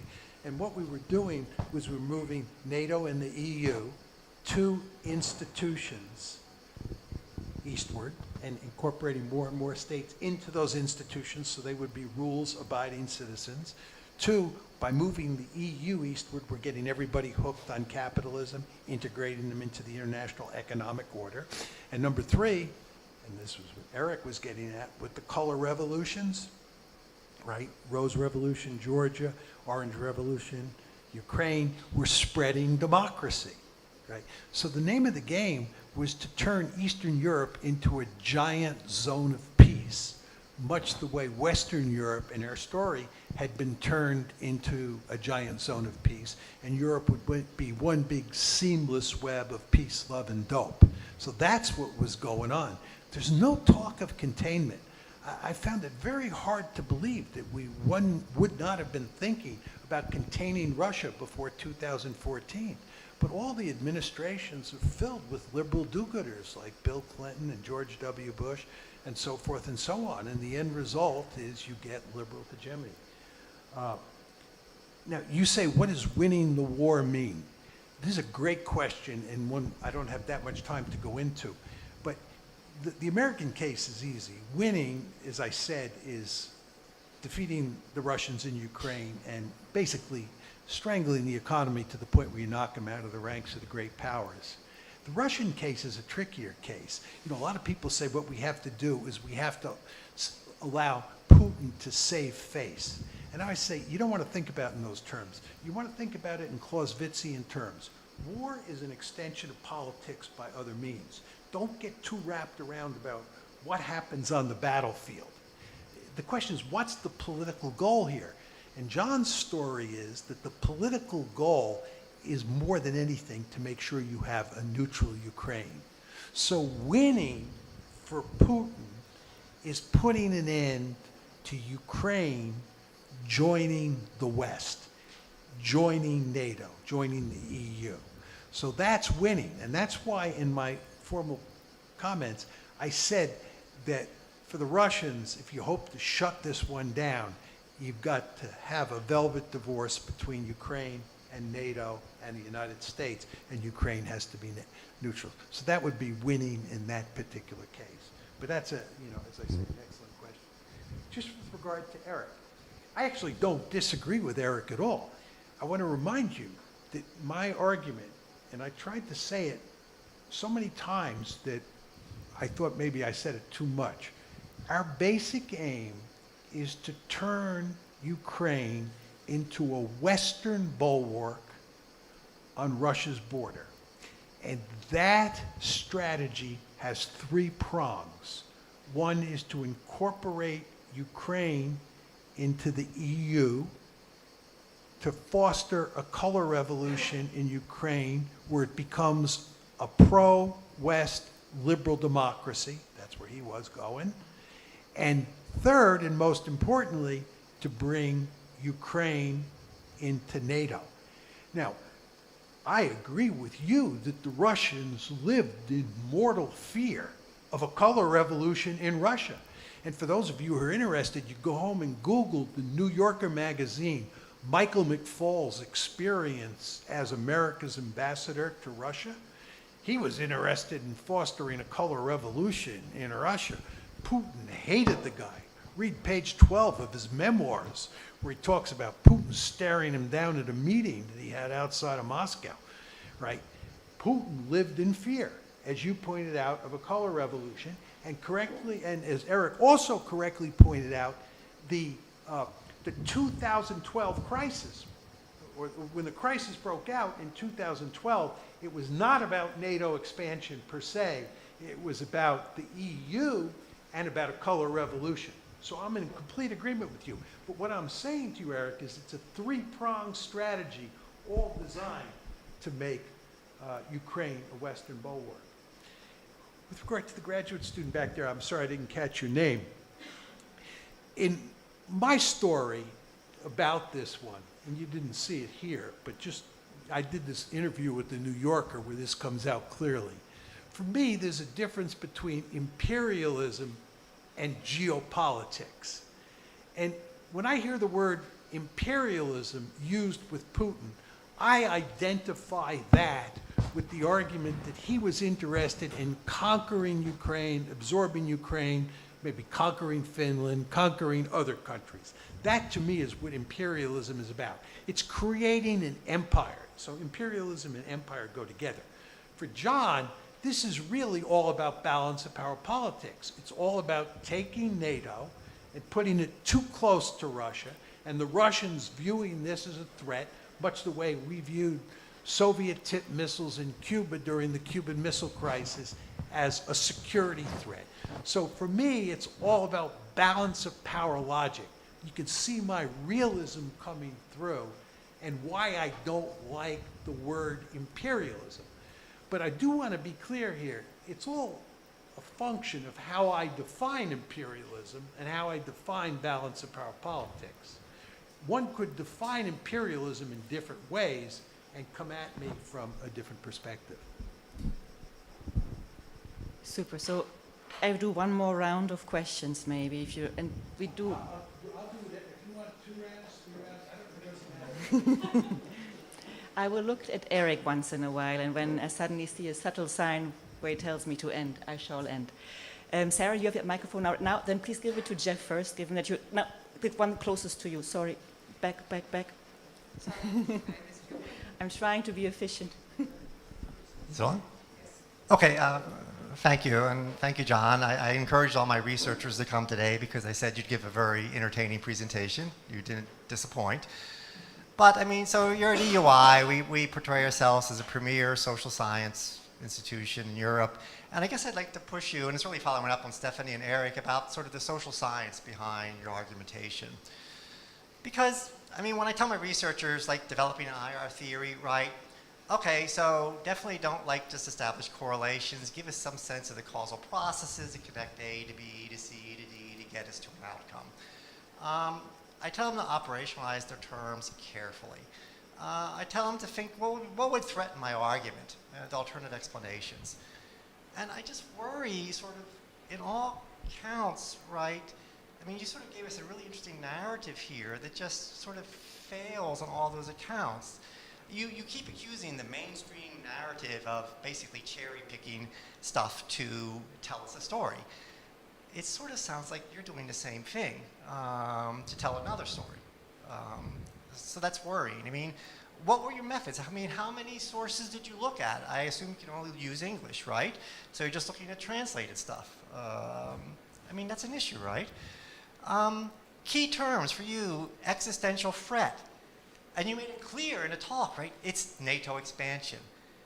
Anybody who studies Russian politics, right, would tell you, in Putin's own words, the existential threat, to Eric's comment, going back about 10 decades, is democracy. He's creating the beginnings of a totalitarian system in Russia. And so one narrative that's out there, an argument about why he did this, he had to act now to invade before Ukraine became a democracy, okay? And because that would undercut and destroy his kleptocratic regime he's created at home. Alternative explanations, final point. Domestic politics, right? It seems really important. You have to know this stuff. You expressed surprise, right, that Putin couldn't have wanted to take all of Ukraine because look at the setup. They didn't have enough forces. Have you studied from the Russian specialists about the decision-making before the invasion? Putin was listening to 3 people. Shoigu, who was telling him stories. He thought he could actually take Kiev and decapitate it. You're assuming there was some rationality to that decision-making process, which simply wasn't there. So I just worry that, you know, if we sort of really think about the social science behind your argument, it's sort of, it's not there. Thanks. Veronica, please.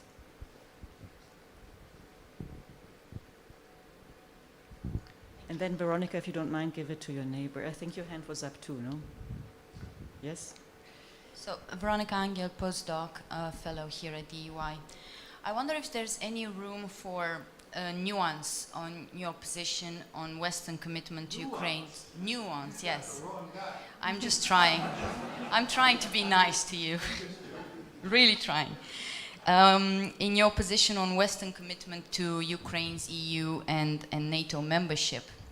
Because the opposition to NATO enlargement coming from multiple Western NATO states that you alluded to, as well as lukewarm Eastern European support from member states, which you did not mention, but which also characterizes the foreign policy of these countries since they did join EU and NATO, rather confirms the idea that the need for a buffer zone between the West and Russia also permeated NATO's strategic culture, not just the Russian one.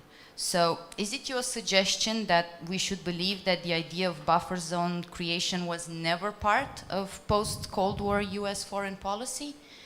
And does that mean that we should read your interpretation of the war as a call for the ideological and material investment in a long overdue creation of this velvet divorce and of territories defined by fragile equilibria?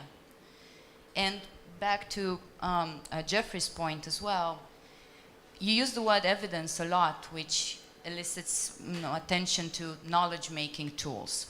How do you conduct your research? It's quite possible that your position on interpreting Putin's intentions and that of people who study the area is so different because we simply talk to different people. Who are your interlocutors on the ground, your resources, the archival material you consort, and so on? Thank you. I know it's unfair to the people who will ask questions now, but please be a little shorter and if possible, one question per person, just so we get a few more people and questions in. Apologies. So who's next? Next to you. Yes, thanks.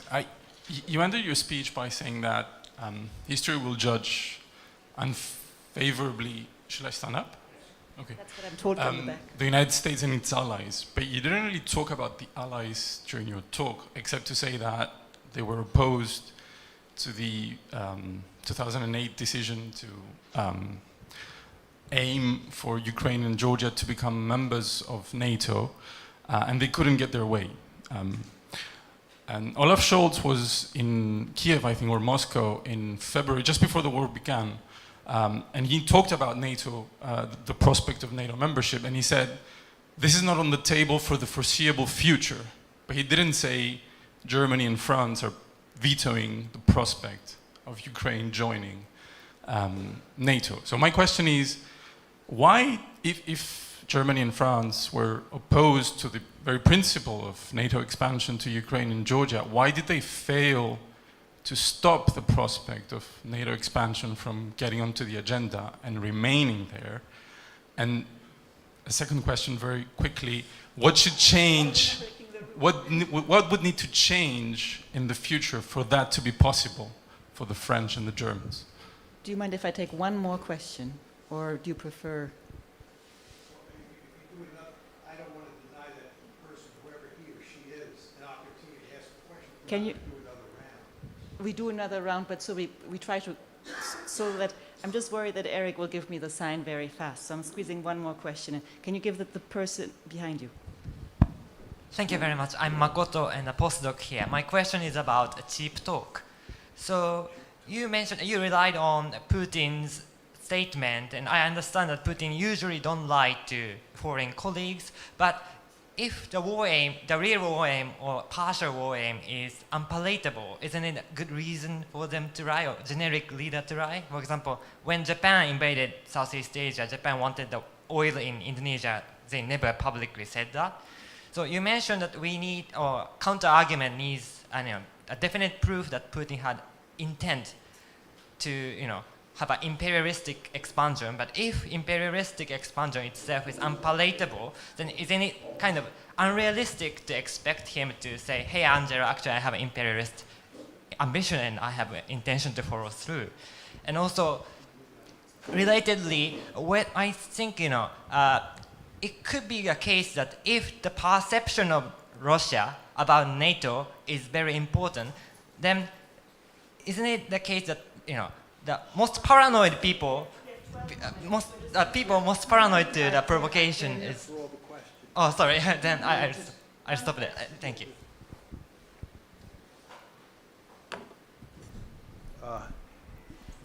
Let me just start with Jeffrey's point. Look, social science has real limits, and you do your best with the evidence, and you always live with the possibility that you're wrong. It may be the case that all the available public evidence points in one direction, but when they open the archives in 20 years, you'll discover that you were wrong. And this last gentleman, or the last questioner here from this gentleman, that this is just, a cover. All this talk about NATO expansion is a cover for the real motive, because it's unpalatable, may be proved true. I'm not up here saying I have the truth. I'm giving you my interpretation. And with regard to the evidence, before I go before an audience, and I go before lots of people when I talk, I want to make sure that I've got my arguments down and that the evidence does support me, because I don't want to make a fool of myself. I don't want to end up with egg all over my face. I've read everything I could get my hands on. I've talked to lots of people, and I've given this talk in different forums before lots of audiences, and people have run counter-arguments up against me and pointed to other evidence and so forth and so on. So I'm reasonably comfortable that the available evidence supports my basic line of argument. But that's not to say I'm locked in. And Eric and I were talking before in his office, and I was telling him if he came across any evidence in a book that he was mentioning to me that contradicted what I had to say, please send it to me as soon as possible, and I'll change my arguments accordingly. With regard to what an existential threat is, I think the Russians are quite clear in this particular case that an existential threat is a threat to their survival in the IR sense of the term. In the same way we viewed nuclear-tipped missiles in Cuba as an existential threat, I think there's not much question that the Russians see NATO enlargement to include Ukraine as a threat to their survival, as a security threat of the highest order. With regard to your interesting question about how do I determine that they didn't have enough forces to conquer all of Ukraine, I actually wrote my dissertation on conventional deterrence, which really revolved around the question of a Soviet offensive into Western Europe during the Cold War. I know a huge amount about armored war and conventional war. I went to West Point as an undergraduate. I was in the Army. I was in the Air Force. I've studied German operations in World War II extensively. I've studied Israeli armored operations in the Middle East extensively. And I didn't have to rely on anybody's opinions on whether or not the Russians had the capability to conquer Ukraine with 190,000 forces. I could count up how many armored division equivalents they had, how many they needed, what was necessary to conquer Ukraine, what was necessary to occupy Ukraine. And then I know enough about social engineering as well to think about what kind of force levels they'd need to do that. It is not even close. And all the other people like Barry Posen at MIT, who I know, who are experts about the nitty-gritty of conventional war, agree with me on this issue. So that assessment is based on my own views. With regard to this young woman over there who commented on my lack of nuance, I think there's no doubt about it that virtually everybody who knows me would agree that nuance is not my modus operandi. But you raised the interesting issue about a buffer zone. And the Russians wanted a buffer zone.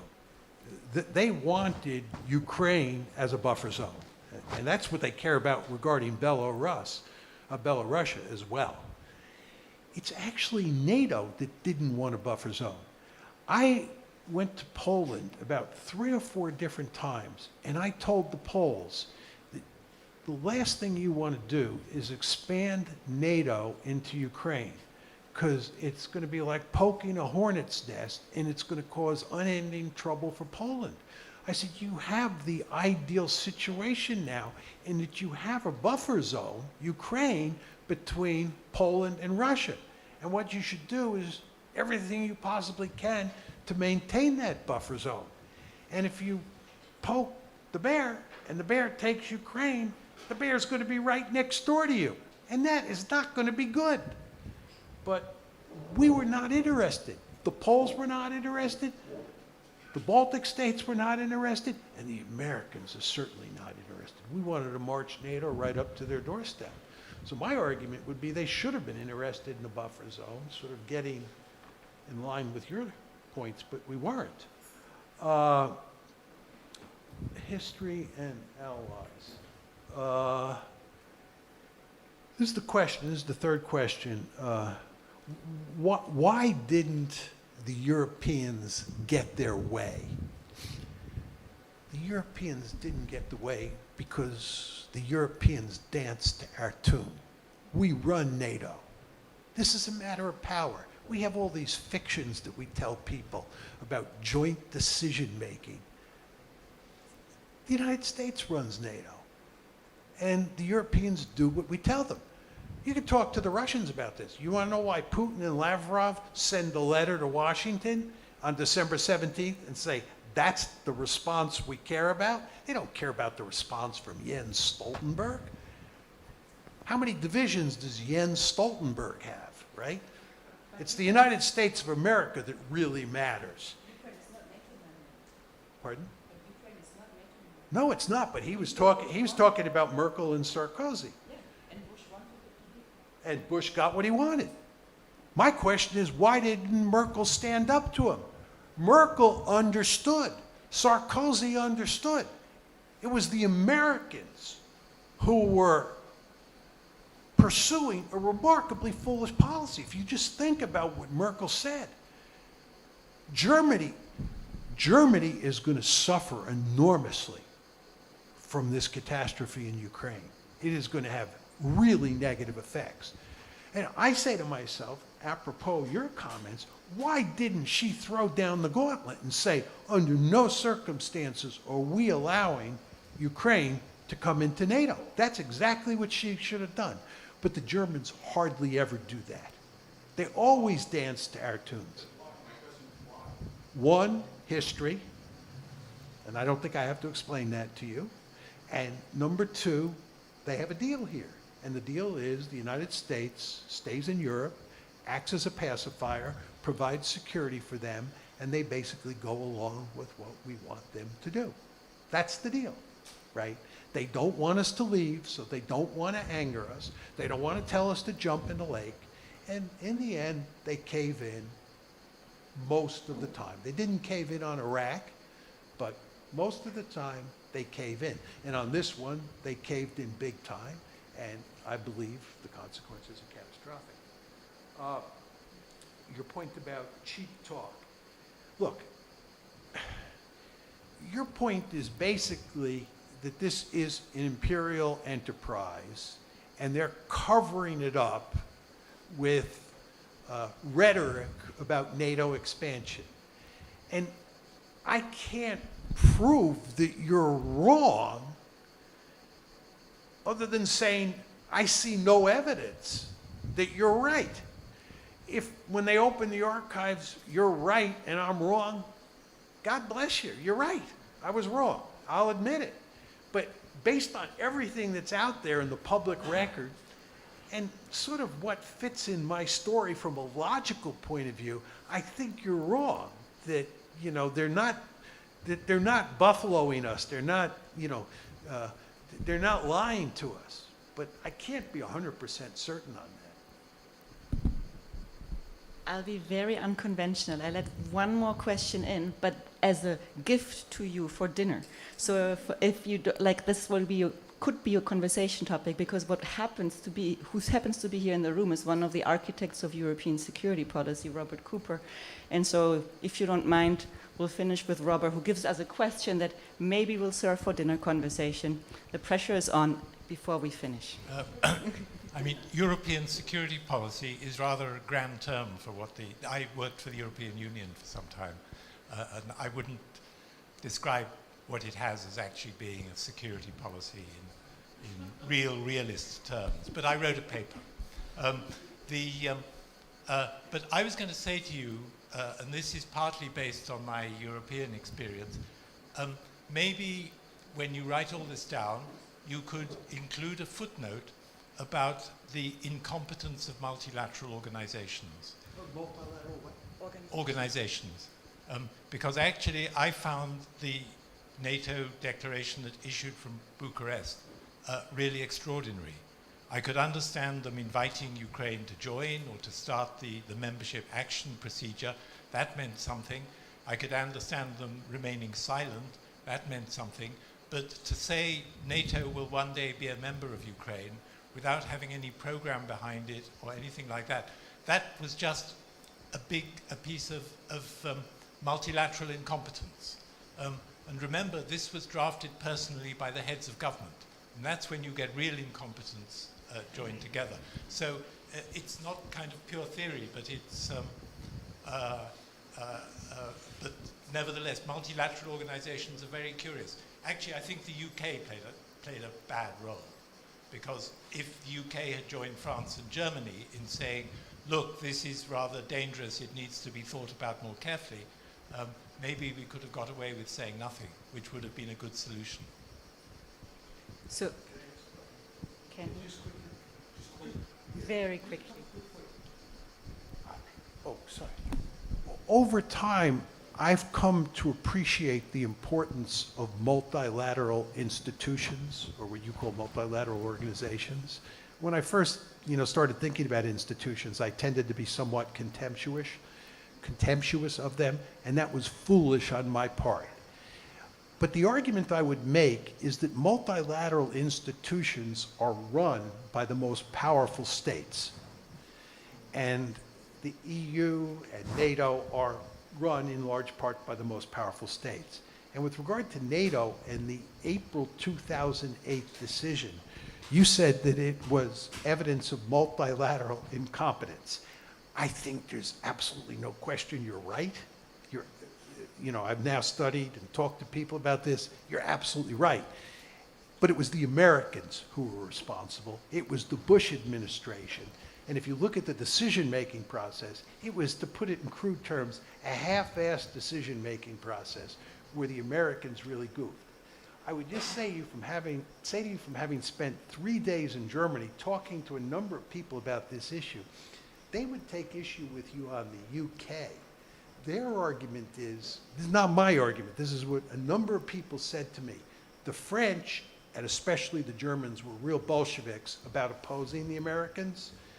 They said that the British basically agreed with the Germans and the French, but they didn't want to anger the Americans, so they kept their mouths closed. So that was the story that I heard. But that's just more evidence that it was the crazy Americans who were driving the train. And that was the point that I tried to make to you folks.